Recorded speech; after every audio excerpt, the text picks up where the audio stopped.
The walk-in freezer at Salvatore's wasn't supposed to be anyone's tomb. At -10 degrees Fahrenheit, it was where premium cuts of beef hung like silent witnesses, and where imported Italian cheeses aged to perfection. It was a place of business, of culinary precision, of million-dollar inventory that fed Chicago's elite every night. It was not a place for Maya Chen. But at 11:47 on a Tuesday morning, that's exactly where she found herself. Locked inside with nothing but her cleaning cart, her phone with 2% battery, and the crystallizing realization that some people's cruelty had no limits. If you're enjoying this story so far, don't forget to hit the like button and subscribe. Drop a comment telling me where in the world you're watching from. I love hearing from you. Maya's breath came out in white clouds as she pounded on the heavy steel door one more time, her knuckles already raw and red. "Hello? Anyone? I'm locked in here." Her voice echoed off.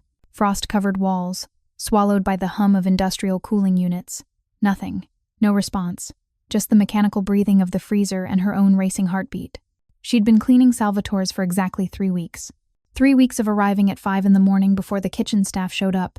3 weeks of scrubbing floors and polishing brass and making herself invisible. 3 weeks of enduring Chef Anton's sneers, sous chef Marcus's accidental trips that sent her supplies scattering, and server manager Vanessa's pointed comments about people who don't belong in fine dining establishments. Maya had ignored it all. She needed this job. The pay was double what other cleaning contracts offered, and the hours meant she could be home when her daughter Lily got back from school. At 32 years old, with a 6-year-old to raise alone, Maya had learned that pride was a luxury she couldn't afford. But this morning had been different. She'd arrived at her usual time, let herself in through the service entrance with her key card, and started her routine in the main dining room. The restaurant was beautiful in the early morning quiet. All white tablecloths and gleaming silverware, crystal chandeliers catching the first rays of dawn through floor-to-ceiling windows.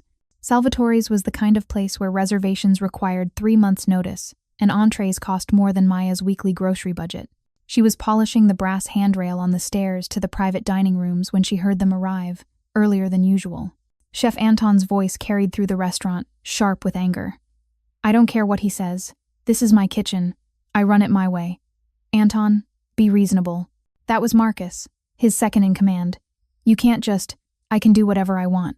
He's never here anyway. Probably doesn't even remember he owns this place." Maya had frozen, her cloth stilling on the brass. She shouldn't be listening, shouldn't be here at all, while they were having this conversation. She'd started to quietly gather her supplies, planning to slip away to clean the bathrooms, when Vanessa's voice joined the others. "Did you take care of the invoices?" "Redirected them to the dummy account, just like the last 6 months." Anton's voice held smug satisfaction. "By the time anyone notices, we'll have enough to open our own place. Somewhere we don't have to answer to some absent owner who thinks his name alone keeps this place running." Maya's blood had gone cold. They were stealing. From their own employer, she'd kept moving, trying to be silent, but her cart's wheel had caught on the edge of a rug. The squeak echoed through the quiet restaurant like a gunshot. 3 heads had turned toward the stairs. Maya met their eyes, saw the exact moment they realized she'd heard everything. "Well," Vanessa had said, her red lips curving into something that wasn't quite a smile. "Looks like our little cleaning lady has been eavesdropping." I was just finishing up. "I'll go." Maya had grabbed her cart, heart hammering. Actually, Anton had moved to block the service entrance, his bulk filling the doorway. "I think we need to have a conversation about confidentiality. Marcus, Vanessa, why don't you help our friend understand the importance of keeping certain things private?" What happened next had been a blur of rough hands. Her cart kicked aside, protests ignored. They dragged her through the kitchen, her cleaning supplies scattering across the tile she'd scrubbed just yesterday, and shoved her into the walk-in freezer. "Should give you time to cool off." Marcus had laughed at his own joke. "And think about what happens to people who stick their noses where they don't belong." The door had slammed. The lock had clicked. And Maya had been alone in the cold ever since. Now, 15 minutes later, she was genuinely scared. Her thin uniform polo and pants were no match for the freezing temperature. She couldn't feel her fingers anymore. Her lips were starting to go numb. She pulled out her phone with shaking hands. 2% battery. She had to choose carefully. Should she call 911? But the door was locked from the outside. The fire department would have to break it down. And then she'd definitely lose this job. Her supervisor at the cleaning company would be furious about the police involvement. The questions, the attention. She could call her sister Rachel, But Rachel was 2 hours away in Milwaukee, and what could she even do? Maya's thumb hovered over her contacts list. There was one other number. One she'd been given 3 weeks ago by an older man in an expensive suit who'd been leaving the restaurant as she arrived for her first shift. "You work here now?" he'd asked, his accent thick with Italian roots, his eyes kind despite the edge of something dangerous in his bearing. "Yes, sir. Just cleaning." He'd studied her for a long moment, then handed her a business card. Heavy stock. Embossed. No company name, just a phone number and a single name. Dante Caruso. "You have any problems?" he'd said. "Real problems. You call that number. Tell them Bernard sent you." She'd tucked the card away, assuming it was just an old man being kind. She'd never imagined she'd actually need it. Her phone screen dimmed, the battery warning flashing. 1%. Maya made her decision. She dialed the number with numb fingers, teeth chattering so hard she could barely speak when a voice answered on the first ring. "Caruso." Deep, controlled, absolutely no warmth. I'm sorry to bother you. I don't even know if this is the right number. But Bernard gave me this card and said if I had real problems." The words tumbled out between shivers. "Who is this?" The voice had changed, sharpened with attention. "Maya Chen. I clean at Salvatore's restaurant. I'm locked in the walk-in freezer. They locked me in because I heard her phone died." The screen went black. Maya stared at it in disbelief, then let out a sound somewhere between a laugh and a sob. Perfect. She'd just called some random number, babbled incoherently about being locked in a freezer, and now her phone was dead. She was going to die in here surrounded by imported prosciutto and artisan cheeses, and no one would find her until the evening prep shift arrived hours from now. If they even checked the freezer. If Anton didn't just tell everyone she'd quit without notice. Lily would come home from school to an empty apartment. Rachel would get a call from the police. Her baby would grow up without a mother.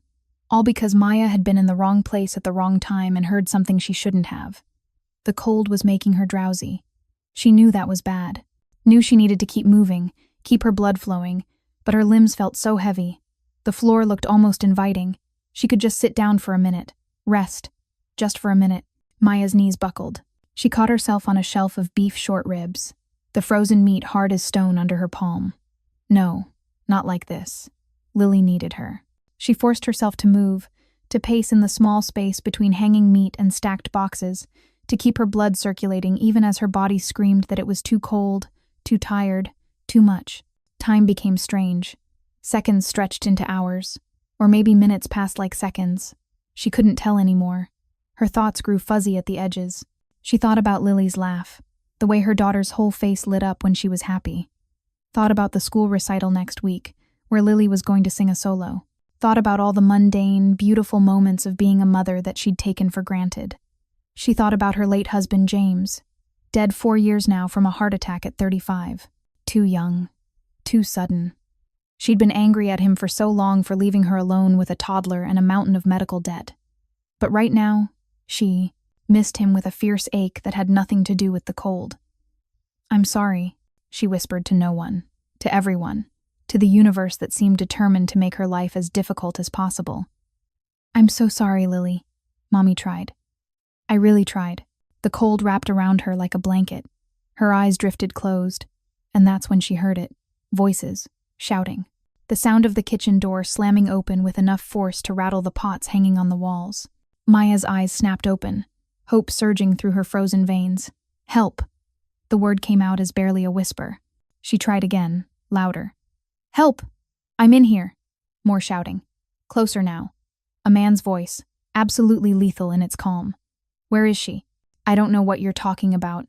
Anton's familiar bluster, but with an edge of fear Maya had never heard before. "The cleaning woman, Maya Chen. Where is she?" The freezer door's lock clicked. The handle turned. Cold air rushed out as warm air rushed in, and Maya squinted against the sudden brightness of the kitchen lights. If you're hooked on this story, make sure to subscribe and turn on notifications so you never miss an upload. Your support means everything and helps me bring you more emotional stories like this one. A figure filled the doorway, backlit so she couldn't see his face, but she could see his stance. Solid, powerful, barely contained violence in every line of his body. "Jesus Christ," the man breathed. Then, over his shoulder, "Get blankets. Now. And call Dr. Romano." He moved into the freezer, and Maya finally saw his face. Late 30s, maybe 40. Dark hair swept back from sharp features. Eyes like black ice, currently fixed on her with an intensity that should have been frightening but somehow wasn't. He wore a suit that probably cost more than her car, now being ruined as he knelt on the frozen floor beside her. "Maya?" His voice had gentled, the lethal edge tucked away. "Can you hear me?" She tried to answer, but her teeth were chattering too hard. "Don't try to talk. I've got you." He shrugged out of his suit jacket and wrapped it around her shoulders. The fabric still held his body heat. It felt like heaven. "How long have you been in here?" "The 30 minutes. Maybe more." His jaw clenched, a muscle ticking in his cheek. "Can you walk?" I think so." He helped her to her feet, one arm around her waist, supporting most of her weight. Her legs barely worked, feet numb in her sneakers. As they moved toward the door, she saw the kitchen beyond. It looked like a war zone. Anton was on his knees, blood running from his nose, 2 men in dark suits holding him down. Marcus was zip-tied to a prep table, his face pale and terrified. Vanessa sat on the floor, her perfectly styled hair in disarray, mascara running as she cried. And everywhere were men in suits, at least a dozen of them, moving through the kitchen with military precision, opening cabinets, checking the office, standing guard at every exit. "What?" Maya started. "Not now."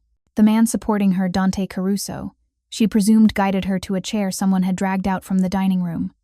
Another man appeared with an armful of white tablecloths.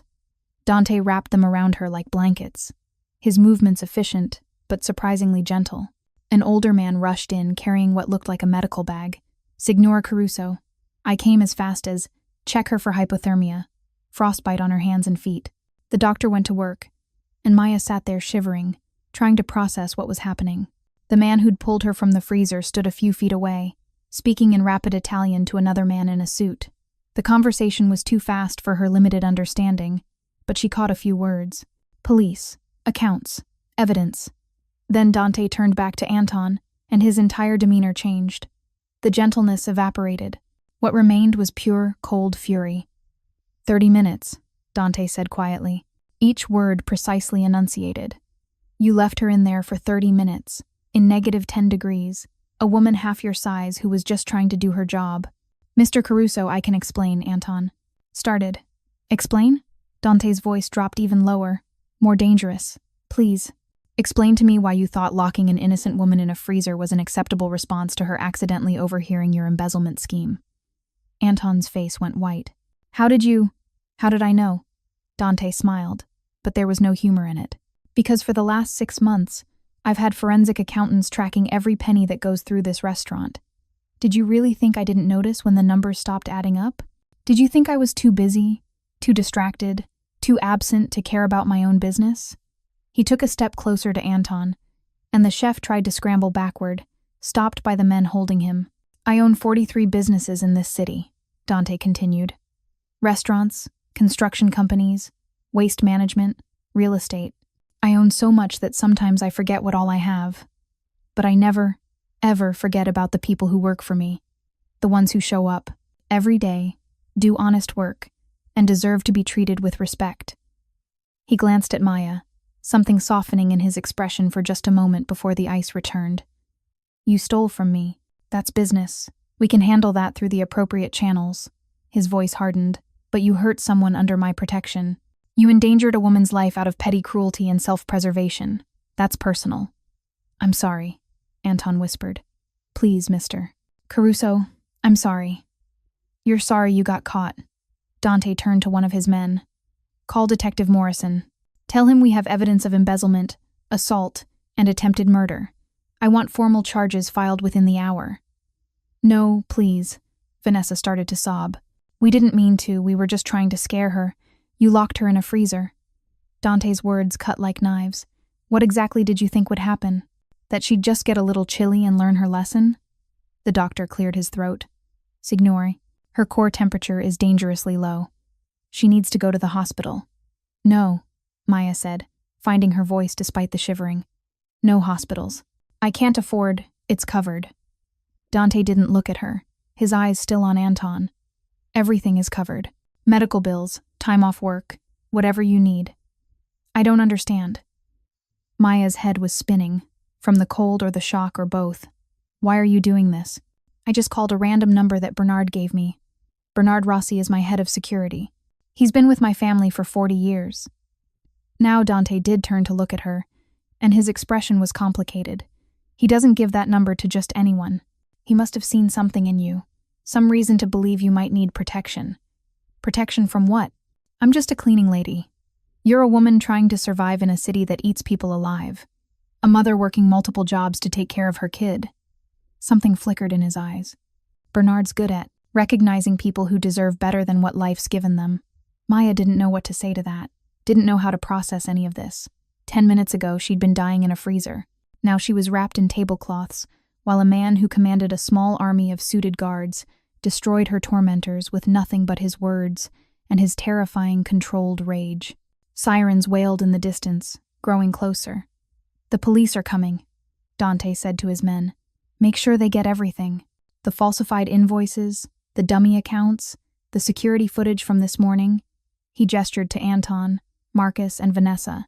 And make sure these three understand that if they even think about pressing charges against Miss Chen, or claiming she was trespassing or inventing any story to cover their own asses, things will get much worse for them. Much worse. The threat hung in the air, unspoken but absolutely clear. Maya watched as police officers flooded into the kitchen, as her three tormentors were read their rights and led away in handcuffs. She watched as Dante's men efficiently handed over evidence, as Detective Morrison, apparently on a first-name basis with Dante, took statements and shook his head in disgust at what he was hearing. Through it all, Dante stayed near her, not hovering, but present, a solid, dangerous anchor in the chaos. When the ambulance arrived, he insisted on riding with her, sat in the back while paramedics checked her vitals and wrapped her in heated blankets, his presence filling the small space. Your daughter, he said suddenly. Lily. She's 6, correct? Maya's eyes widened. How did you? I own the building where you work. I know all my employees, even the contract ones. He pulled out his phone, typed something. I'm having someone pick her up from school. My housekeeper, Mrs. Castellano. She'll take Lily to my home, give her dinner, help with homework. She'll be safe until you're released from the hospital. You can't. I don't even know you. You called me because you were dying and had no one else. Dante's voice was gentle but firm. Let me help, Maya. Let me make sure you and your daughter are taken care of. You saved yourself by being smart enough to call that number. Now, let me finish saving you. Maya wanted to argue, wanted to insist she could handle it herself, that she didn't need some wealthy stranger taking over her life. But she was so tired, so cold, still, despite the heated blankets, and the thought of Lily waiting at school with no one to pick her up, of trying to explain why Mommy was in the hospital again. Okay, she whispered. Okay, thank you. Dante nodded once, satisfied. Then his phone rang. He answered in Italian, his voice going hard again as he listened. When he hung up, his expression was dark. They've been stealing from me for 8 months, he said. $230,000. Funneled through fake supplier invoices and dummy catering accounts. He looked at her. If you hadn't been there this morning, if you hadn't overheard them, they might have gotten away with it for years. I didn't mean to. You did me a favor. A massive one. His eyes held hers. Which is why I'm going to do you several in return. The ambulance pulled up to the hospital. As paramedics opened the back doors and prepared to wheel her inside, Dante stood. I'll be back in an hour, he said. After I make sure Lily's settled and knows her mother is fine. Then we need to talk about your future, Maya Chen. Because you're not cleaning restaurants anymore. Not for anyone. You're done with that life. He left before she could respond, striding away with that same controlled power she'd seen in the freezer doorway. His men followed like shadows. Maya lay back on the gurney as they wheeled her through automatic doors, her mind reeling. Her life had just changed, completely, irrevocably. She'd walked into Salvatore's this morning as an invisible cleaning lady struggling to survive. She was leaving as someone under the protection of Dante Caruso, and based on the fear she'd seen in Anton's eyes, the respect in Detective Morrison's voice, the absolute authority in every word Dante spoke, that protection meant something significant. She just had no idea what yet. 3 months into her new life, Maya Chen had almost stopped feeling like an imposter. Almost. She stood in the mansion's commercial-grade kitchen at 6 in the morning, reviewing the day's schedule on her tablet while Mrs. Castellano, who refused to fully retire despite Maya's official title, puttered around making espresso. The older woman had become more mentor than supervisor, and Maya suspected she stayed because she genuinely enjoyed having people to take care of again. Signore Caruso returns from New York this afternoon, Mrs. Castellano said, setting a perfect cappuccino in front of Maya. He'll want dinner at 7. Something simple. He hates elaborate meals after traveling. I remember. Maya made a note. I'll have chef prepare the lemon chicken he likes. And the wine. The Barolo from the cellar. I know. Maya smiled at the housekeeper's concerned expression. Rosa, I've got this. You taught me well. You learned well. There's a difference. But Rosa's eyes crinkled with approval. You're good at this, Signorina. Better than I expected. It was true. Maya had discovered she had a talent for organization and management that had been wasted on cleaning jobs. She'd streamlined the household schedules, renegotiated contracts with vendors to save Dante thousands per month, and somehow managed to earn the respect of staff who'd initially been skeptical of the charity case their boss had installed as their supervisor. The fact that she'd stood up to Ricardo, Dante's driver who'd been skimming gas money for months, probably helped. She'd caught the discrepancy in the expense reports, confronted him privately, and given him a choice: pay it back and keep his job, or face Dante's wrath. He'd paid it back. Word had spread that the new household manager was not to be underestimated. Mama! Lily's voice echoed through the hallway seconds before she appeared in the kitchen doorway, already dressed in her school uniform. Bernard says if I beat him at Mario Kart again this week, he'll teach me Italian swear words. He will not, Maya said firmly, shooting a look at Bernard, who'd followed Lily into the kitchen, trying and failing to look innocent. Educational purposes only, the old man protested. She should know how to curse properly if she's going to live in an Italian household. She's 7 years old. Almost 7.5, Lily corrected, climbing onto a stool at the kitchen island. And I already know some bad words from school. At least if Bernard teaches me, I'll know what they mean. Maya pinched the bridge of her nose. This was her life now, debating the merits of teaching. Her daughter Italian profanity with a former mob enforcer who'd become her unlikely ally and friend. Absolutely not, she said. Lily, eat your breakfast. You have 20 minutes before Bernard drives you to school. Can I stay home today instead, please? Lily tried the wide-eyed look that used to work when they lived in the apartment. I want to be here when Mr. Dante gets back. I made him a drawing. School first, drawing later. Maya softened her voice. You'll see him at dinner, baby. I promise. Lily sighed dramatically but accepted the plate of scrambled eggs Rosa set in front of her. As she ate, chattering between bites about her upcoming field trip to the Science Museum, Maya felt that familiar twist of guilt and gratitude. Her daughter was thriving. The private school had challenged Lily in ways her old school never had, and she'd blossomed. Her teachers raved about her progress. She'd made friends, real friends who came over for playdates in the mansion's game room, their parents impressed by the estate manager position. Maya described her job as, Lily was happy, healthy, safe. But sometimes Maya wondered what they'd traded for that safety. What it meant that her daughter was growing up in the home of a man who, despite his efforts at legitimacy, still operated in a world of violence and shadows. Penny for your thoughts. Bernard's gruff voice interrupted her spiral. Maya shook her head. Just thinking about everything that needs to be done today. Liar, but his tone was kind. You're worrying. You do that when Signor Caruso is away. You do. You worry he won't come back, that something will happen and Lily will ask where he is, and you won't have an answer. Bernard poured himself espresso. He always comes back, Signorina. 18 years I've worked for him. He always comes back. Before Maya could respond, her phone buzzed. A text from Dante. Landing in an hour. Meeting at the office until 4. Need to discuss. Something with you when I get home. Something important. Maya's stomach dropped. In 3 months, Dante had never asked for a formal conversation. They talked regularly about household matters, about Lily's progress in school, about the small details of sharing space and coordinating lives, but always casually. Never something important. She texted back, Is everything okay? The reply came immediately. Everything's fine. Don't worry. Just need your opinion on a business matter. That should have been reassuring. It wasn't. Dante Caruso was a man who prided himself on control. Control of his emotions, his operations, his carefully constructed public image. He'd spent 18 years maintaining that control, using it as armor against a world that would exploit any perceived weakness. Maya Chen had destroyed that control in approximately 6 weeks. It had started small. Coming home to find the house actually felt like a home instead of a museum. Lily's laughter echoing through rooms, that had been silent too long. Maya's quiet competence in managing details he'd never even thought about. Like remembering that he preferred his coffee a specific way, or that he had a favorite spot in the library, or that he worked better with classical music playing softly in the background.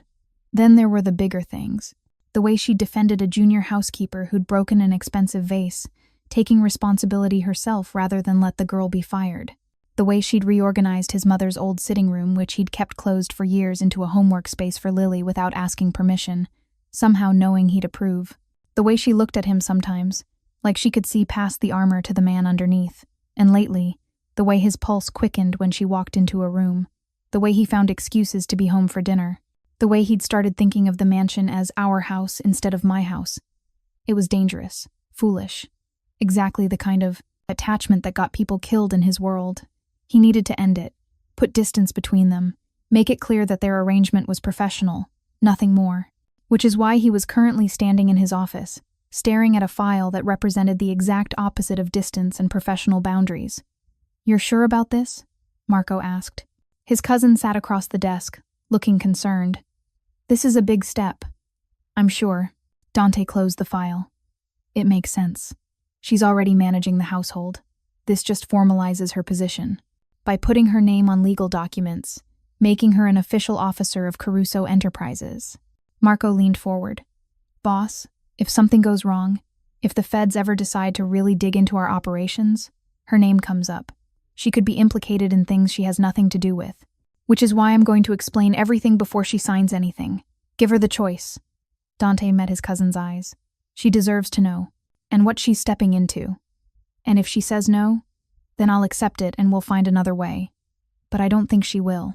Dante thought about Maya's steady gaze, her refusal to be intimidated, the way she'd demanded truth from him even when the truth was ugly. "She's stronger than you think." "I know she's strong. I'm asking if she's crazy enough to tie herself legally to your empire." Marco stood, moved to the window. "You care about her." "It wasn't a question. She works for me," Dante said carefully. "You care about her," Marco repeated. "And that makes you vulnerable, makes her a target. She's already a target by living in my house. Living in your house can be explained as employer-employee arrangement. But this?" Marco gestured to the file. "This makes her family. And when our rivals realize that, when they figure out that Maya Chen means something to you beyond just household staff, let them figure it out." Dante's voice went cold. "Let them try. Something. I'll destroy anyone who touches her or her daughter. Completely." Marco studied his face, then shook his head slowly. "You're in deeper than you think, cousin. I know exactly how deep I am." Dante picked up the file. "Which is why I need to do this right. No lies. No manipulation. She gets to choose with full knowledge of what she's choosing. And if she chooses to leave?" The question hit harder than Dante wanted to admit. The thought of the mansion without Maya and Lily, of going back to the silence and emptiness that had been his life before they arrived. "Then I'll help her leave," he said. "Set her up somewhere safe. Make sure she and Lily have everything they need. And I'll accept that some things aren't meant to be mine." Marco left shaking his head, muttering in Italian about stubborn Carusos and their self-destructive tendencies. Alone, Dante opened the file again, stared at the documents that would change everything. Officer of the corporation. Official authority over household operations and staff management. Salary increase. Benefits package. And most importantly, legal protection. If anything ever happened to him, Maya would have access to accounts designated specifically for maintaining the household, for Lily's education, for their future. He was tying her to him in ways that went far beyond employer and employee, and he was terrified she'd say yes, equally terrified she'd say no. Maya spent the afternoon trying to focus on work and failing spectacularly. She reviewed vendor invoices 3 times before realizing she'd approved the same one twice. She reorganized the linen closet even though it didn't need it. She stress-baked cookies until Rosa gently suggested she might be overdoing it. "What's wrong, Signorina?" the housekeeper asked as Maya pulled her 4th batch from the oven. "Nothing. I'm fine. You've made 7 dozen cookies. You're not fine. Maya set down the baking sheet, leaned against the counter.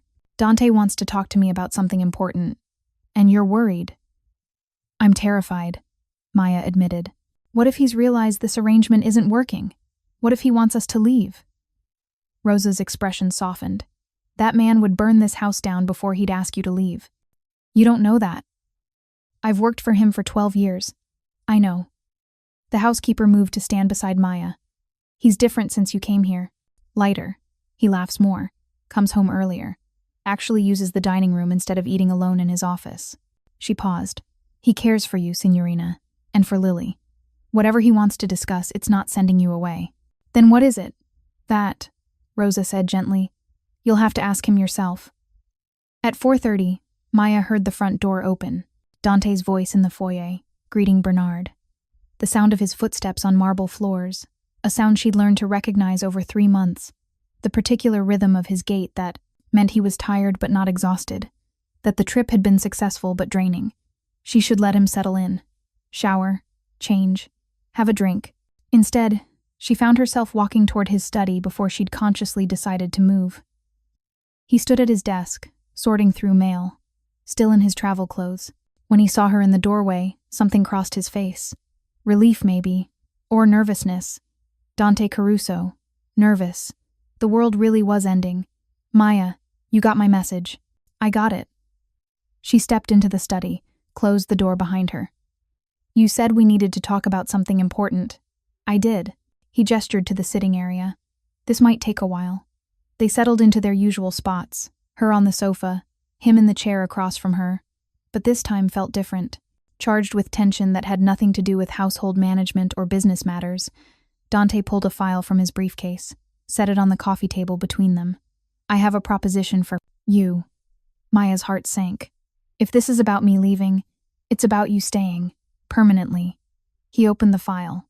I want to make you an official officer of Caruso Enterprises. Give you authority not just over household operations, but over the legitimate businesses that require that kind of management. Hotels, restaurants, properties that need someone with your organizational skills and attention to detail. Maya stared at the documents. I don't understand. For 3 months, you've been managing my household better than it's been managed in years. You've saved me money, improved efficiency, and earned the respect of staff who were initially skeptical. Dante leaned forward. But more than that, you've shown me that you understand how to navigate complexity, how to make hard decisions, how to protect the people under your care while still getting results. I clean houses and manage schedules. That's not the same as running businesses, isn't it? His dark eyes held hers. You manage budgets, supervise staff, coordinate multiple operations simultaneously, solve problems before they become crises. Those are exactly the skills I need in someone I can trust to help run the legitimate side of my empire. Maya's head spun. You're offering me a promotion. I'm offering you a partnership. Not equal, I'm not ready to hand over that much control. A slight smile. But significant. Your name on documents. Your signature on contracts. Real authority and real responsibility. And real risk, Maya said slowly, understanding dawning. If the government ever investigates you, my name comes up. I could be implicated in criminal activities. Yes, no hesitation. Which is why I'm telling you this up front. The businesses I'm putting under your oversight are completely legitimate. Hotels, restaurants, property management all above board. But they're funded in part by operations that aren't clean. And if investigators ever decided to dig deep enough, those connections could surface. He pulled out another document. This is a protection agreement. If you accept this position, and anything ever happens, if you're questioned or investigated because of your association with me, you'll have access to the best lawyers money can buy. You'll have statements prepared showing you had no knowledge of any illegal operations. You'll have financial protection for yourself and Lily. You're trying to protect me from the consequences of working for you while simultaneously asking me to work more closely with you. Maya's voice was steady despite her racing heart. That's quite a contradiction. I know. Dante ran a hand through his hair, a rare gesture of frustration. I'm asking you to trust me with your future, Maya. To tie yourself to me legally and professionally in ways that could complicate your life. And I'm doing it because I'm selfish enough to want you here. To want your mind and your skills and your presence in my life beyond just managing my household. The admission hung between them. Is that all you want? Maya asked quietly. My mind and skills? The air in the study went very still. Dante's expression shifted, the careful control slipping for just a moment. No, he said finally. That's not all I want. But it's all I'm asking for. Because the rest, everything else I might want, would be even more complicated and dangerous than what I'm already offering. Maya's breath caught. She should probably be offended. Should demand he clarify what he meant by everything else. Should maintain professional boundaries and pretend she didn't know exactly what he was talking about.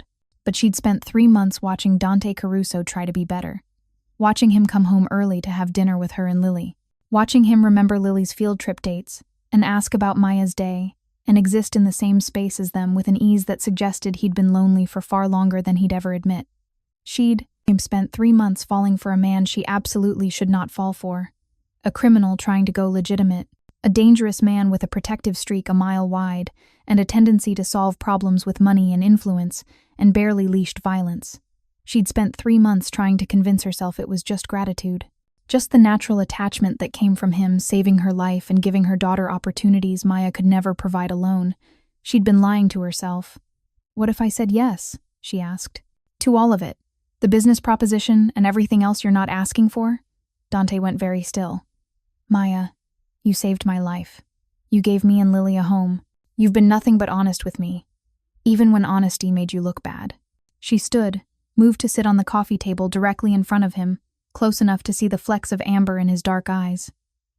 You think you're being selfish by asking me to stay, but I'm the selfish one, because I don't want to. Leave.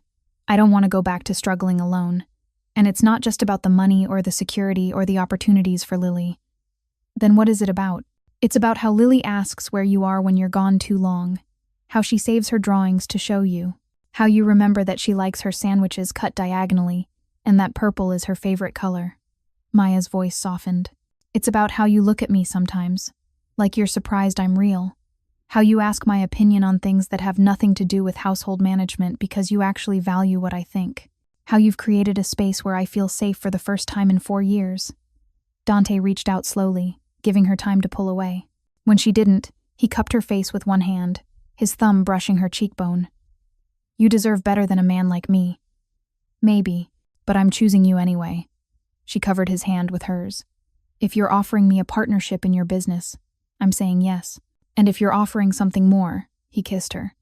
It was nothing like she'd imagined. Nothing soft or tentative. Dante kissed her like a man who'd been holding back for too long, with heat and hunger and barely controlled intensity that stole her breath.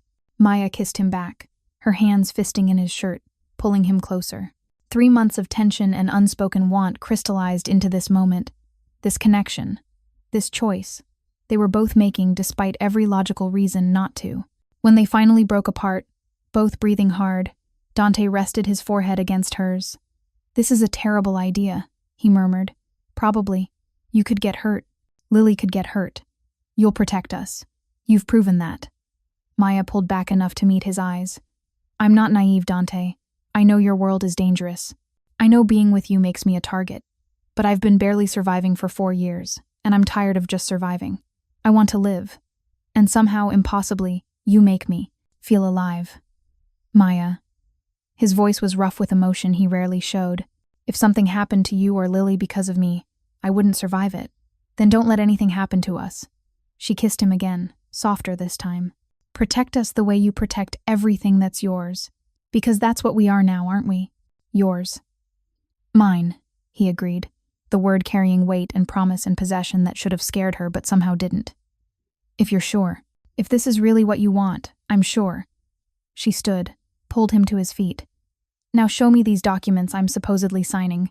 Let's make this official. They spent the next hour going through paperwork. Dante explained every clause, every potential risk, every legal implication of what she was agreeing to. True to his word, he gave her the complete truth. By the time she signed the final document, making her officially an officer of Caruso Enterprises with authority over a portfolio of legitimate businesses, Maya understood exactly what she was stepping into. She was no longer just the household manager. She was Dante's partner in building something better. Someone with actual power and authority in his organization. Someone the world would see as connected to him in ways that went beyond professional. Someone who would be a target. I should probably be terrified, she said as Dante filed the signed documents. You probably should be. He pulled her close, his arms wrapping around her waist. But you're not. You're too busy planning how you're going to reorganize my hotel operations to improve efficiency. I have ideas. She relaxed into his embrace, marveling at how right this felt. Your hotels are profitable but poorly managed. I could increase revenue by at least 15% within 6 months. Of course you could. Dante's laugh rumbled through his chest. What have I gotten myself into? A partnership with someone who's going to challenge you constantly and refuse to let you get away with half measures. Maya tilted her head back to look at him. Too late to back out now. You've already signed the documents. Wouldn't dream of backing out. He kissed her forehead, gentle and reverent. Though we should probably discuss how we're going to explain this to Lily. Explain what? That her mother is now a corporate officer? Or that her mother is dating her mother's boss who's also kind of a reformed criminal? Both. Either. Take your pick. Before Maya could respond, there was a knock on the study door. Bernard's voice. Signorina Lily is asking when dinner will be served. She's very concerned that her artwork viewing will be delayed. Maya and Dante broke apart, suddenly remembering there was an entire household beyond this room. A 7-year-old daughter who deserved dinner and attention and normalcy despite the seismic shifts happening in her mother's life. Tell her 15 minutes, Dante called back. And Bernard? Have chef prepare a celebration dinner. Something special. We have news to share with the household. When Bernard's footsteps faded, Maya raised an eyebrow. News to share? That you're no longer just household manager. That you're officially part of Caruso Enterprises. Dante's expression turned serious.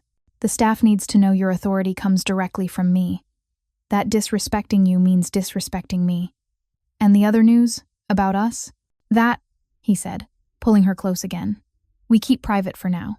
Give Lily time to adjust to the business changes before we add personal complications. Let her see that her life isn't changing in any bad ways. It was thoughtful, protective. Exactly what Maya should have expected from a man who'd spent 3 months proving he cared about her daughter's well-being as much as her own. You're good at this, she said softly. At what? Being someone worth trusting.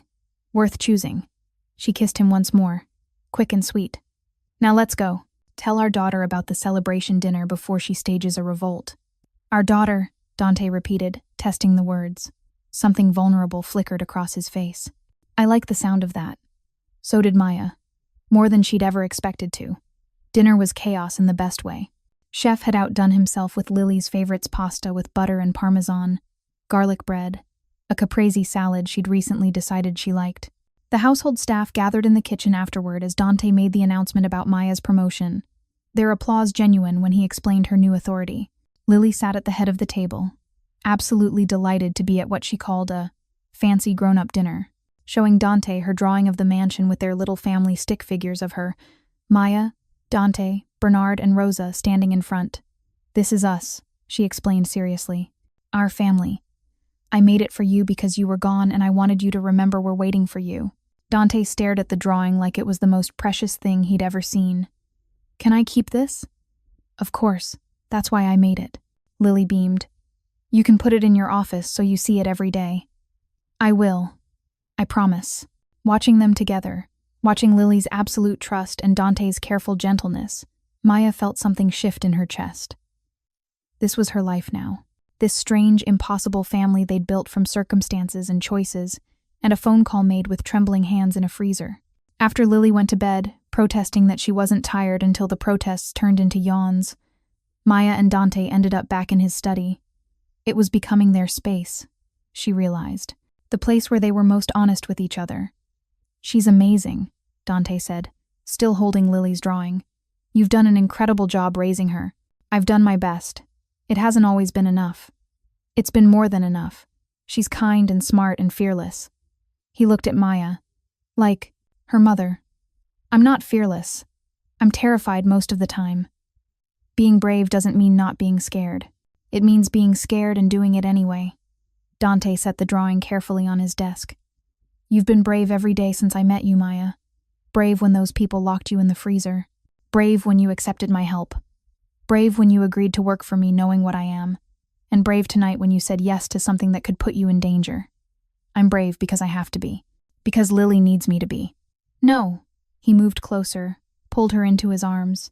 You're brave because that's who you are. The circumstances just gave you a reason to show it. They stood like that for a long moment, wrapped in each other, the city lights twinkling beyond the windows. For the first time in 4 years, Maya felt like she could breathe fully, like the weight she'd been carrying had finally eased. "I should go," she said eventually, though she made no move to leave. "Early. Morning tomorrow. Hotel inspection at 9. Your first official duty as an officer of the company." Dante smiled against her hair. "Nervous? Excited. I have so many ideas." "I know. You've been making lists for 2 weeks. You noticed. I notice everything about you." He kissed the top of her head. "Go. Get some rest. Tomorrow we start building something better." Maya pulled back, looked up at him. Together, he agreed. She left feeling lighter than she had in years, not knowing that in 72 hours, everything they were building would be tested in ways neither of them could have anticipated. Not knowing that the shadows in Dante's world were about to reach out and try to drag them all down. Not knowing that sometimes the most dangerous threats came from the people you trusted most. 3 days later, Maya was reviewing inventory reports at the hotel when her phone rang. Unknown number. She almost didn't answer. Then something made her pick up. "Maya Chen?" A man's voice. Professional. Cold. "Yes. Who is this?" "My name is Agent Marcus Reeves, FBI. I need to speak with you about your employer, Dante Caruso, and certain business operations you may have knowledge of." Maya's blood went cold.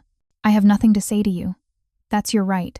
But I should inform you that we've been investigating Caruso Enterprises for the past 18 months. And as of this morning, you're now officially a person of interest in that investigation."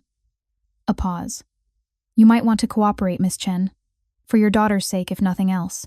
The line went dead. Maya sat frozen, the hotel inventory report forgotten. A person of interest. Investigation. Her daughter. This was what Dante had warned her about. The risk of tying herself to his world. The consequences she'd accepted intellectually but hadn't fully understood emotionally. Now those consequences had a name. Agent Marcus Reeves. And he was coming for all of them. She needed to call. Dante. Needed to figure out what to do.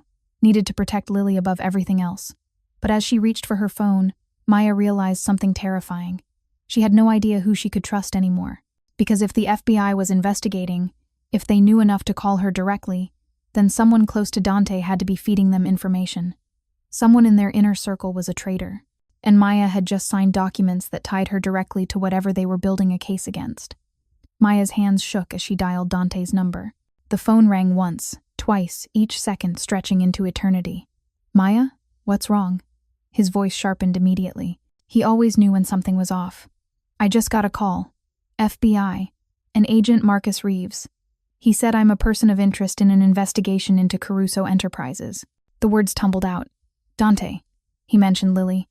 He said I should cooperate for her sake. Silence. Then, "Where are you?" "The Meridian Hotel. 2nd floor.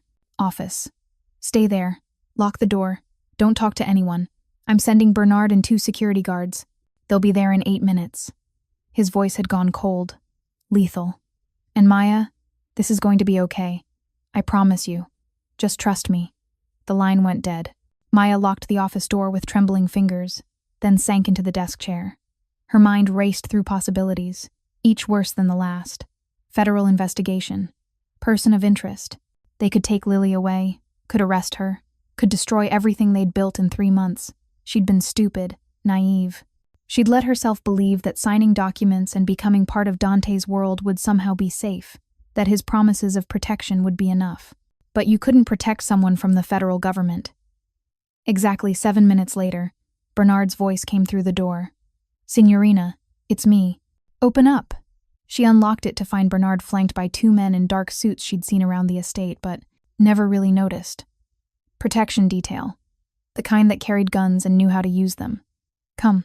Bernard's weathered face was grim. "We're taking you to Signore Caruso. He's waiting at the private office downtown, not the main building. Safer." The drive passed in a blur. Bernard made several unnecessary turns, doubling back twice, checking for tails, Maya realized. They weren't just being cautious, they were being hunted.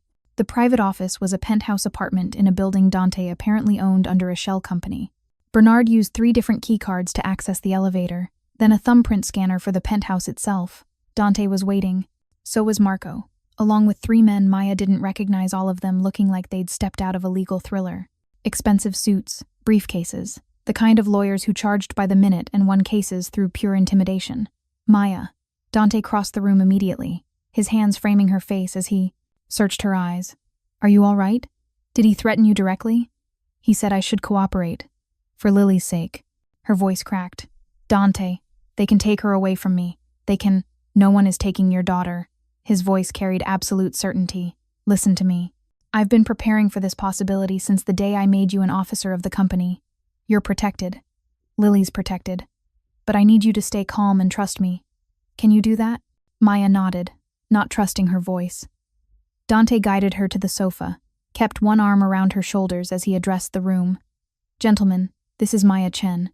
Maya, these are my attorneys, Richard Castellan, Vincent Wu, and James Morrison. They've been on retainer for this exact scenario. The oldest of the 3, Richard, silver-haired and sharp-eyed, stepped forward. Miss Chen, we need to ask you some questions. Time-sensitive questions. Your answers will determine our strategy going forward. For the next hour, they won. Grilled her. What exactly had Agent Reeves said? What did she know about Dante's business operations? What documents had she signed? What access did she have to financial records? Maya answered honestly, her mind clearing as she focused on facts rather than fear. She'd signed documents making her responsible for legitimate operations, only hotels, restaurants, property management. She'd never seen records related to anything questionable. Her access was limited to specific accounts designated for household and business operations she directly managed. Good. Richard made notes. That's very good, Miss Chen. You're what we call insulated. You have plausible deniability regarding any illegal operations because your responsibilities are genuinely limited to legitimate businesses. But I'm still a person of interest. For now. Because they're trying to pressure you into providing information about Mr. Caruso. Vincent, younger, aggressive energy, leaned forward. Here's what's going to happen. They'll approach you again, offer deals, threaten charges, try to scare you into cooperation. You refuse to speak without your attorney present. You refuse to answer questions. You give them nothing. And they'll just accept that? They'll hate it, but they can't force you to speak without charging you, and they don't have grounds to charge you with anything. James, the 3rd attorney, had a kind face that probably served him well in court. You've done nothing wrong, Miss Chen. You're a household manager who accepted a promotion. That's not a crime, but being connected to Dante is. Being connected to me isn't a crime either, Dante said quietly. What is a crime is what someone inside my organization has been feeding to the FBI for the past 18 months, and that's what we need to figure out. Who's the rat? Marco, who'd been silent until now, spoke up. We've narrowed it to 3 possibilities. Antonio in accounting, he's had access to the financial records the FBI seems to know about. Gina in operations, she's been asking too many questions about the offshore accounts. Or, he hesitated. Or Rico, Dante finished, his voice flat. My driver for 8 years. Maya's stomach dropped. Rico, who drove Lily to school every morning, who joked with her daughter about her terrible taste in music, who'd seemed trustworthy and kind. We don't know for certain, Marco said quickly, but Rico's been making calls to a number we can't trace, meeting people he won't identify, and he was the one who suggested we use that particular accounting firm that turned out to have connections to an FBI informant. So what do we do? Maya asked. Just wait for them to build their case? No. Dante's expression hardened. We go on the offensive. Richard, I want a full audit of every business operation, every account, every transaction, every employee with access to sensitive information. If there's evidence of anything remotely questionable, I want it found and either legitimized or eliminated before the FBI gets to it. That's going to cost, Richard started. I don't care what it costs. Do it. Dante turned to Marco. And I want surveillance on all 3 suspects. 24/7. I want to know who they're talking to, where they're going, what they're doing every second of every day. Boss, that's a lot of resources. They threatened Maya's daughter. Dante's voice dropped to something dangerous. They made this personal. I'm responding in kind. The room went quiet. Everyone understood what that meant. What about me? Maya asked. What am I supposed to do? Just go about my business like nothing's wrong? Exactly that, Richard answered before Dante could. You maintain your normal routine. Go to work. Take care of your daughter. Live your life. The worst thing you can do is act guilty or scared. You've done nothing wrong. Act like it. I am scared. That's human. But don't let them see it. The attorney's voice softened slightly. Miss Chen, the FBI is very good at psychological warfare. They find your pressure points and push. Your daughter is your pressure point. They mentioned her specifically to make you panic, to make you feel like cooperation is your only option for protecting her. Don't fall for it. Dante pulled her closer. Lily's safe. I've already tripled security at her school. Bernard will drive her personally every day with an armed escort. And I'm hiring a private security firm to monitor your apartment. He stopped. Your room's at the estate. No one gets near her without going through multiple layers of protection first. This is going to terrify her. All these guards, all these changes, so we make it a game. Bernard's already planning to tell her he's training her to be a spy. She'll think it's the most exciting thing in the world. Dante's lips quirked slightly. Your daughter has a gift for finding joy in unusual circumstances. We'll use that. Despite everything, Maya felt herself smile. She does, doesn't she? She gets it from you. Dante kissed her forehead. You've survived worse than this, Maya. You've rebuilt your life from nothing. You can survive some FBI agent trying to intimidate you. I'm not worried about surviving. I'm worried about Lily getting caught in the crossfire. Then we make sure there is no crossfire. Dante stood, addressed the room. Gentlemen, you have your assignments. I want daily reports, and I want options. Legal options for dealing with this investigation that don't involve anyone I care about getting hurt. The attorneys gathered their materials and left. Marco lingered. Cousin, if it is Rico, then I'll handle it, personally. Dante's voice held no mercy. No one betrays this family and walks away.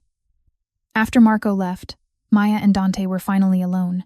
She sagged against him, exhausted by fear and adrenaline. I'm sorry, Dante murmured into her hair. I promised you'd be safe. I promised nothing would touch you or Lily. You can't control everything. I should have seen this coming. Should have known that making you an officer would paint a target on your back. I chose this. Maya pulled back to look at him. I signed those documents knowing the risks. I chose you knowing your world comes with shadows. This isn't your fault. It's entirely my fault.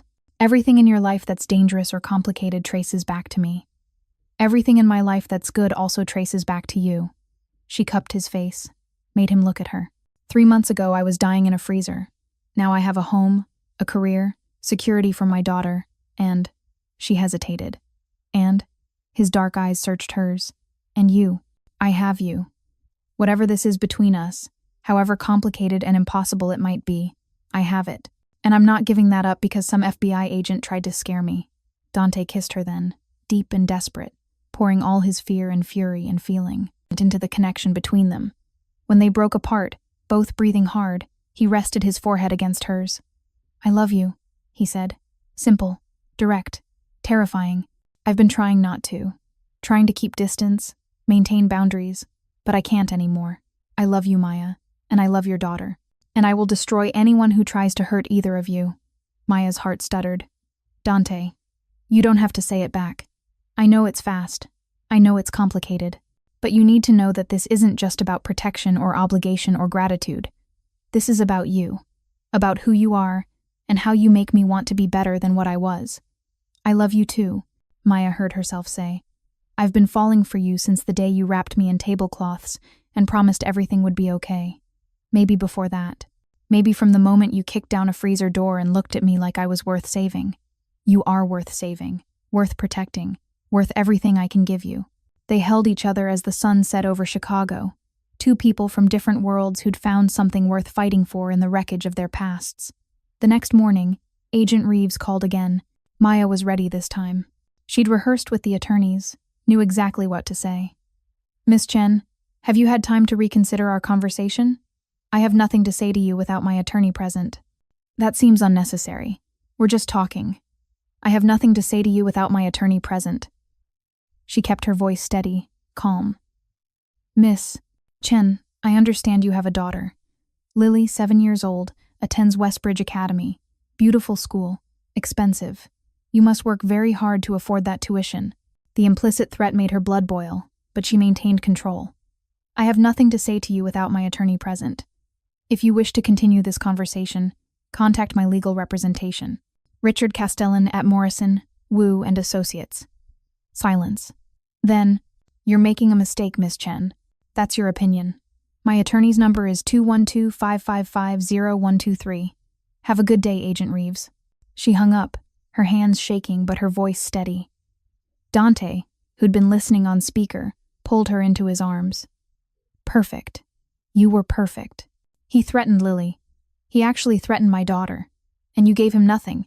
You showed him you can't be intimidated. Dante's voice held fierce pride. He'll try other approaches now.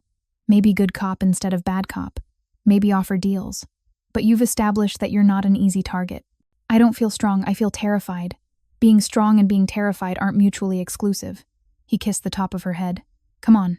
Lily's waiting for breakfast, and Bernard's promised to teach her spy techniques which I'm certain will involve entirely too much sugar and excitement. Watching Lily that morning completely oblivious to the danger circling them, delighted by Bernard's dramatic explanations of counter-surveillance techniques that were really just excuses to play hide-and-seek, Maya felt her resolve harden. She would not let the FBI destroy this. Would not let some investigation tear apart the family they'd built. Would not let fear win. 2 weeks later, everything came to a head. Marco burst into Dante's study where Maya and Dante were reviewing hotel renovation plans. We found him, the rat. It's Rico. Maya's stomach dropped. She'd been hoping it was anyone else. You're certain? Dante's voice went cold. Positive. We've got recordings of him meeting with Reeves. Photographs. He's been feeding them information for 14 months. Everything from financial records to your travel schedule to, Marco's eyes flickered to Maya, to information about household staff changes, about Maya's promotion. That son of a bitch. Dante stood, deadly calm. Where is he? Downstairs. In the garage. Bernard's with him. I want to be there, Maya said, standing as well. Both men looked at her in surprise. Maya, you don't need to. Dante started. He drove my daughter to school every morning, joked with her, made her feel safe. And the entire time he was betraying us, betraying you. Her voice was steel. I want to look him in the eye when you confront him. Dante studied her face, then nodded. All right, but you stay behind me. If this goes sideways. It won't. You have control of the situation. She took his hand. Let's finish this. The garage was underground, private, accessible only through Dante's building. Rico sat in a chair, hands zip-tied, Bernard standing guard with 2 other security personnel. When Rico saw Dante, fear flashed across his face. Boss, I can explain. Explain? Dante's voice was soft, dangerous. Explain how you've been feeding information to the FBI for over a year. Explain how you betrayed the family that trusted you, paid you, protected you. They threatened my get of did. Sister. They said if I didn't cooperate, they'd charge her with conspiracy. Rico's voice cracked. She has kids, boss. 3 kids. I couldn't let her go to prison. So instead you sold me out. Sold out everyone in this organization who depended on you. I didn't have a choice. There's always a choice. Dante moved closer. You could have come to me, told me about the threat. Let me protect your sister the same way I've protected dozens of other families in this organization. But you didn't. You chose to betray us. I'm sorry. God, boss, I'm so sorry. Maya stepped forward. You drove my daughter to school. You made her feel safe. The entire time you were giving the FBI ammunition to use against her mother. Rico's face crumpled. I never gave them anything about Lily. I swear. They asked about her, about you, but I told them nothing that could hurt the kid. But you told them about me, about my position in the company. Maya's voice was hard. You helped them build a case that makes me look like I'm involved in criminal activity. You put my daughter at risk of losing her mother. I didn't mean I never wanted. Rico looked at Dante, desperation in his eyes. What are you going to do to me? Silence stretched. Maya had heard the stories, knew what happened to traitors in Dante's world, expected violence, expected retribution. What she didn't expect was for Dante to say, nothing. Everyone in the garage turned to stare. Boss? Marco's voice held disbelief. I'm doing nothing. Dante's voice was flat. You betrayed this family, Rico. You violated trust that took years to build. But you did it because they threatened someone you loved. I understand that. God help me. I understand that completely. He crouched in front of Rico, met his eyes level. Here's what's going to happen. You're going to call Agent Reeves. You're going to tell him that you can't provide any more information because you've been discovered. You're going to feed him a last piece of intelligence, false intelligence about a major operation that doesn't exist, and then you're going to disappear. Disappear? We have a property in Montana, small ranch. Your sister and her kids are being moved there tonight voluntarily, with full compensation for her relocation. You'll join them, live quietly, raise cattle, never come back to Chicago. Never contact anyone from your old life, and in return, I won't kill you. Dante's voice hardened. That's the deal. Take it or refuse it. Your choice. Rico's eyes filled with tears. You're letting me live? I'm letting you live because killing you makes me the monster I'm trying not to be anymore. Dante stood.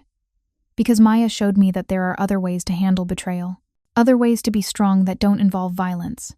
He looked at Maya, something vulnerable in his expression. She taught me that revenge isn't always the answer, that sometimes mercy is actually stronger. Maya's throat tightened. She'd never said any of that explicitly, but somehow Dante had learned it anyway, had absorbed it from 3 months of watching her choose kindness over cruelty, patience over anger, building up instead of tearing down. Thank you, Rico whispered. Thank you, boss. I won't waste this chance, I swear. See that you don't, because if you ever contact the FBI again, if you ever try to hurt this family again, mercy ends. Permanently. Bernard cut Rico's zip ties. Within the hour, Rico had made the call to Reeves, feeding him false information about a weapons shipment that didn't exist.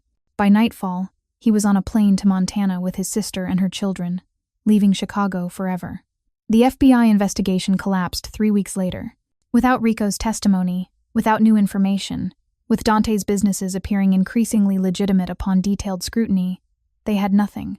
Agent Reeves made one final attempt to pressure Maya, showing up at the Westbridge Academy, to accidentally run into her during pickup.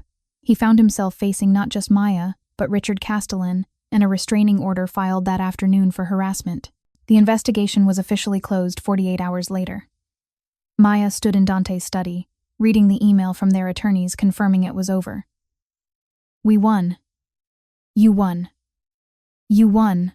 Dante pulled her close. You stood up to them, refused to break, showed them they couldn't intimidate you into betraying the people you love. We did it together. She looked up at him. You showed mercy when you could have chosen violence. That's what really broke their case.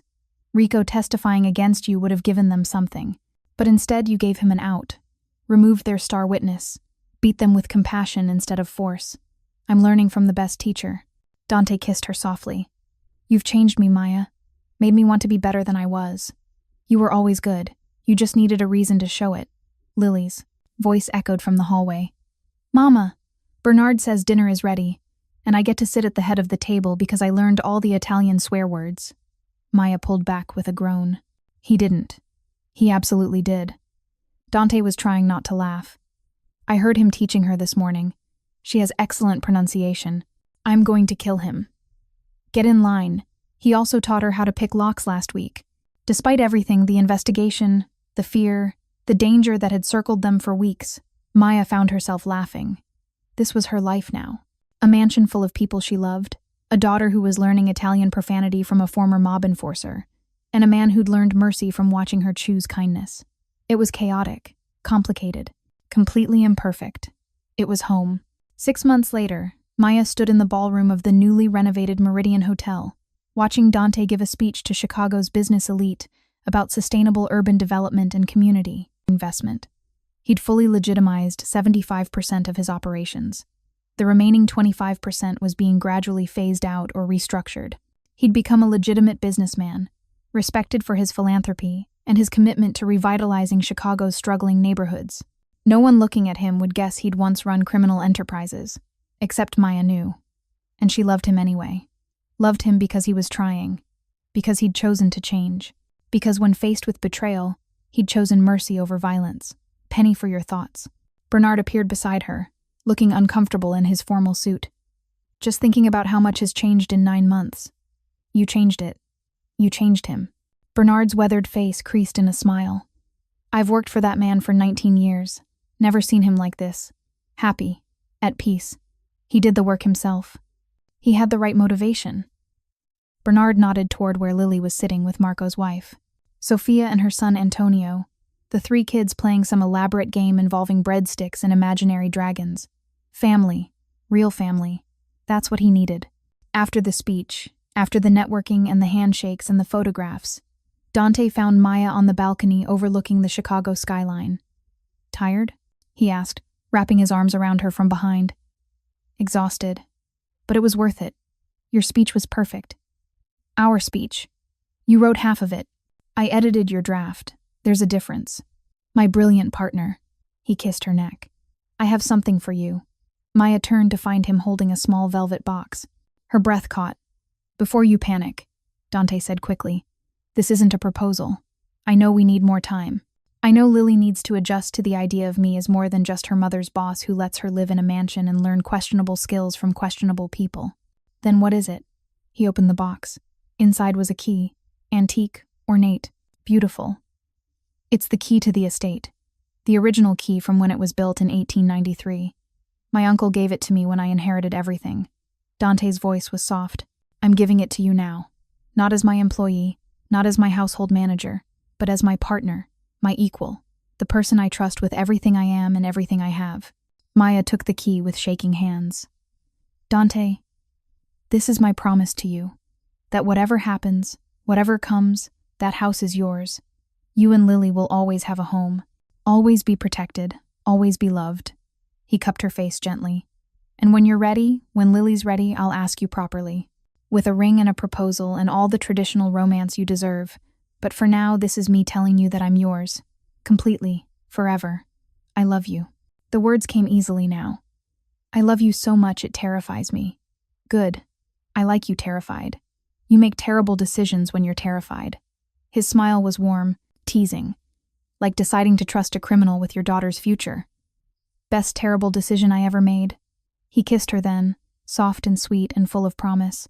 Behind them, through the ballroom windows, Maya could see Lily laughing at something Antonio said, could see the life they'd built from impossible circumstances and brave choices.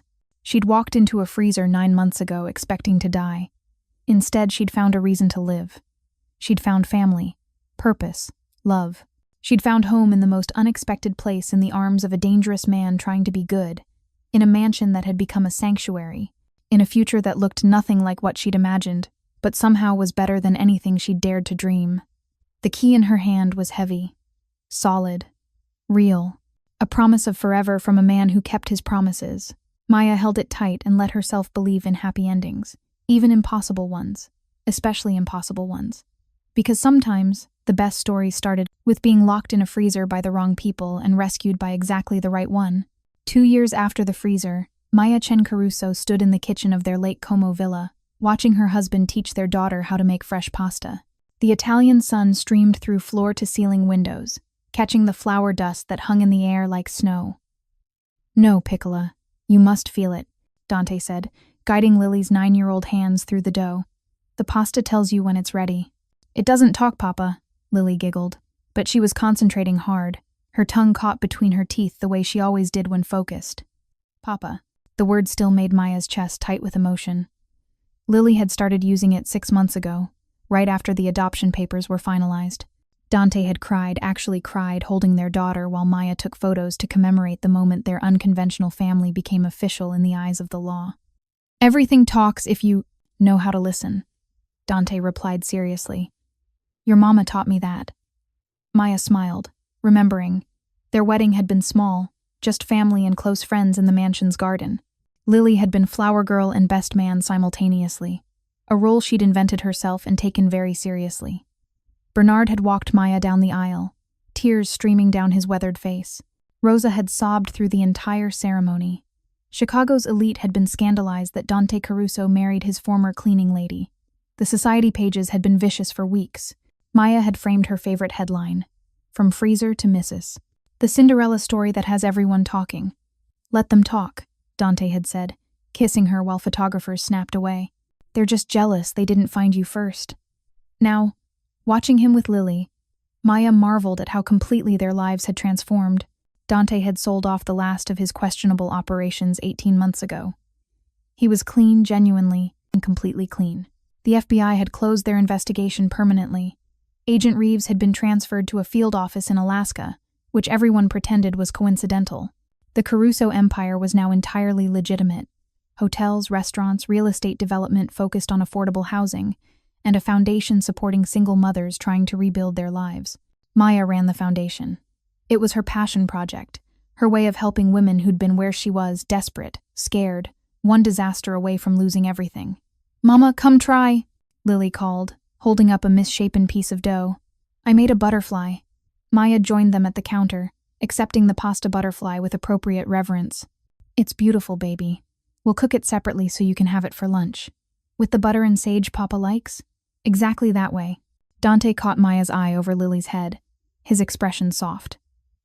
This was what he'd been missing his whole life, she realized.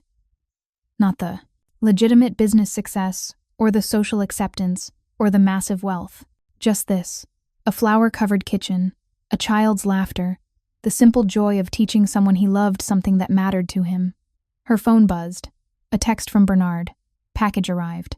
"You should see this." Maya's stomach flipped. She'd been waiting for this package for 3 weeks. "I need to make a quick call," she said, kissing the top of Lily's head. "You two finish the pasta. I'll be right back." She found Bernard in the villa's library, holding an envelope. His expression was carefully neutral, which meant whatever was inside was significant. "What is it?" Maya asked. "Information on James, her late husband." Maya had hired an investigator 6 months ago, needing to finally understand what had really happened. James had died of a heart attack at 35, sudden, shocking, leaving her with a toddler and mountains of medical debt. But there had always been questions. Inconsistencies in the WADA medical records. Strange phone calls before his death. A life insurance policy that had been canceled weeks before he died. She opened the envelope with shaking hands. The investigator's report was thorough. Too thorough. Maya read it twice, her blood running cold. James hadn't died of natural causes. He'd been murdered, poisoned over the course of months with something that mimicked heart disease, by his business partner, who'd been embezzling from their company and needed James gone before the audit James had ordered could expose him. The partner had then bankrupted the company, taken all the assets, and disappeared. His name was Michael Chen, James's cousin, someone Maya had trusted, had invited to family dinners, had let hold baby Lily. "Madonna," Maya whispered. "There's more," Bernard said gently. "Michael Chen was arrested 3 weeks ago in Seattle on unrelated fraud charges. He's in jail awaiting trial. The investigator has evidence that could add murder charges to his case." Maya sank into a chair, the report trembling in her hands. For 4 years she'd mourned James, missed him, been angry at him for dying and leaving her alone. And all that time, he'd been murdered by family, while she struggled to survive with their daughter. "What do I do?" she asked Bernard. "That depends. Do you want justice or peace? Can't I have both?" "Sometimes, but pursuing this means investigations, trials, reliving everything. Lily, learning her father was murdered. Dante deploying resources to ensure Michael Chen never sees daylight again." Bernard's voice was grave. "Peace means letting the fraud charges keep him in prison and moving forward with your life." Maya thought about Lily in the kitchen, laughing as she made misshapen pasta. Thought about the foundation she was building, the women she was helping. Thought about the family she'd created from ashes and impossible choices. "I want justice," she said finally. "But I want it quietly. I want Michael Chen to know that I know what he did. I want him to spend the rest of his life in prison knowing that the woman he tried to destroy is thriving. But I don't want this touching Lily. She doesn't need to know her father was murdered until she's old enough to handle it." "I'll make it happen," Bernard said, quietly. That night, after Lily was asleep, Maya told Dante everything. They sat on the villa's terrace, stars brilliant overhead, while she explained about James, about Michael, about the choice she'd made. Dante listened in silence, his jaw clenching tighter with every word. "Give me his name," Dante said when she finished. "Just his name. Bernard's handling it, legally." "Maya, no." She took his hands, held them tight. "I know what you want to do. I know what the old Dante would have done. But you're not that person anymore. We built something better. We don't solve problems with violence. He murdered your husband, left you with nothing. You almost died because of the situation he created. And look where I ended up." Maya gestured to the villa, to the life they'd built. I'm not grateful James died. I'll never be grateful for that. But I survived what came after. I found you. Found this family. If I let you handle Michael Chen the old way, it taints everything we've built. Dante pulled her close, his face buried in her hair. You're stronger than I'll ever be. No, we're strong together. That's the difference. He held her while she cried for James, for the years of struggle, for the life that had been stolen and the one she'd built from its ruins. And when her tears finally stopped, they sat together under Italian stars and made plans for the future. Plans that didn't include revenge. Plans that included justice, but also forgiveness. Plans that looked forward instead of back. 3 weeks later, Maya stood in the Foundation's new Chicago headquarters, cutting the ribbon while cameras flashed. The building had been renovated from an old warehouse, the same warehouse where James's company had operated before Michael bankrupted it. Dante had bought it for her as an anniversary gift. The Phoenix Foundation, she said into the microphone, exists to help women rebuild their lives after disaster. Single mothers, domestic violence survivors, anyone trying to rise from the ashes of their past and create something better.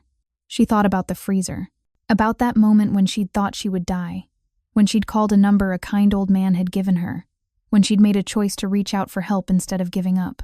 Someone once told me that being brave doesn't mean not being scared. It means being scared and doing it anyway.